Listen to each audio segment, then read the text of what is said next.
Anybody have anything else on that? Women's in roles, percentages, 90-10. I know we kind of glossed over that a little bit, but I wanted to give everybody a chance to chime in. Halston, you've been awful quiet. Yeah. Anything? Personally, for me, I think one of the reasons why I enjoyed my last relationship so much is because, one, I actually did the thing that wasn't normal. Was I was dating somebody who wasn't established yet, was going to be established. He was in nursing school. And I just saw so much incredible potential in him. And like, I wanted to believe in him and I wanted to be his support and push him. And there were times where I was backing him. There was one time where he was backing me. And I was really grateful to that. And I was building that trust with him. And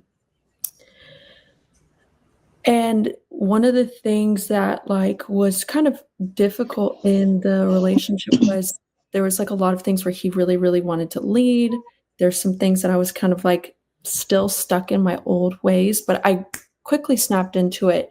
And he was like, I need this, this, this, this, this. And I was like, you got it. Okay, cool. Everything's skyrocketing. He's like, okay, I need this, this, this, this, this. And I noticed like in the relationship, even though it's like, I think as women, we were quick to defend, when you find a man that lets you sit in your femininity and kind of sit back and you have a leader in that role and it's great, like I've got no problem like changing. I've got no problem like kind of meeting your needs. My needs are getting met. I'm happy. And like going back to the percentages, it's never going to be this like it, especially also if it's 50-50, it'd be 100-100. You can't, every day is different. Life throws you lemons and says, I want orange juice. Like you can never be like, well, I'm 90 here, or I'm 10 today, so you have to be 90. It's like there's going to be days where y'all are both 10. There's going to be weeks where y'all are both 10. But if you have a good partnership and you got good communication, you got good respect and compatibility, you can get through those weeks where y'all are both 10 and build each other back up. In my relationships, I've seen where like I'm 90, for a good majority of the time and they're kind of low, or we're both 90 and we're kicking ass and it's great. And vice versa, whatever. It doesn't really matter about being like 100-100 or 50-50 or whatever. It's just life throws curveballs. Are you dating somebody that is reliable and you're compatible with and you can get through those times together? But yeah, that was my point. Yes. Halston, do you think that your profession and do you think that being a recording artist and having to travel and things like that and, potentially really blowing up one day and going on tour and things like that, like, do you think that's going to do you see that as a potential hindrance for future like relationships and marriage and things like that? Yeah. Like what do guys usually say when they find that out? Are guys intimidated by that? Are they not cool with it? What do they usually do? Yeah, I've tried to do a really good job at making my Instagram look predominantly just music. Yeah, I noticed. Like, yeah. And like if you look at my Instagram, there's no like bikini photos, there's no travel videos, there's no like, it's literally me and my relationship with God and the songs that I have coming out. And that's it. And so I think like, and previously when it wasn't that way, I did find that guys were like a little intimidated, but they thought it was cool. They were supportive. They thought like me being a musician was fine.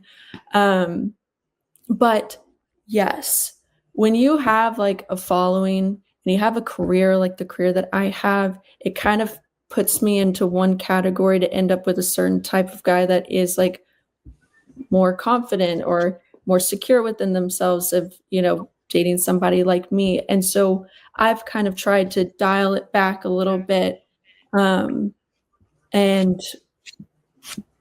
because it can be difficult most of the time. It's a hard road, right? I mean, it's a hard road and you've got to toughen up and. Yeah.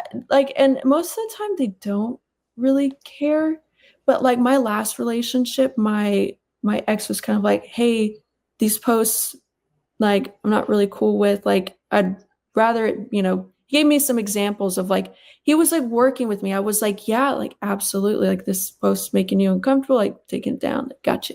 And he had made a point where he was like, I was telling him, so one of my mutual friends, she had a song go #1 in the world last year, and it charted for about 9 months. She was in a relationship already, she was from Canada, had to move to LA like part-time and be kind of long distance. And she ended up going on like a 3-month long tour, like not seeing him, barely able to talk or whatever.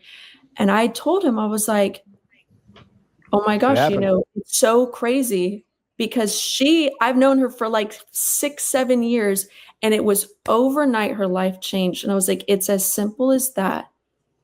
Your life can change, like my life could change like that overnight. And he had told me, he was like, and I'm not okay with that. And I was like, at first, it was the first time a guy had like really honestly told me that. And I remember at first being shocked, being like, whoa, like, okay, cool. And then when I looked long term, do I want to be 40 and being like a musician or whatever? Or do I want to build a family someday and I have a healthy relationship and a relationship with this person? And I was like, oh, bitch, I'm gonna go turn this on. yeah, like I was like, I don't blame you for saying that. And I remember being like, you know what? Like, I think I want a little bit different. And, but yeah, like it can be hard, but I don't know. Sorry, I was like reading some of the comments and like distracting me. Right. But yeah, like I definitely recently in the last couple of months was like, this is my last project. And I'm like really excited because it's like, I'm calling it my last hurrah because of the fact that I'm like, I'd rather prioritize building my life and building a family than social media and like making music. I will always make music. I've sang since I was a little girl and I've always written music. I can still do that. But I have like other things that are priorities, like being a mother someday. Like I can work at a publishing company and write for other musicians that are just like me that are building their careers. Like I can manage and like help some like do that. There's like so many other avenues that I can go in and also enjoy. Sorry, I'm like rambling, but yeah. It's all good. No, that's great. No, I appreciate all that. All right, guys, I really hope that you enjoyed that clip. If you want to check out the full-length podcast episode, you can find that right over here. Also, make sure you visit my website over here where you'll find my supplements, the opportunity to book me privately one-on-one for coaching, and most importantly, my new School of Unplugging, which you'll find on the courses tab. Newer to the channel, hit subscribe.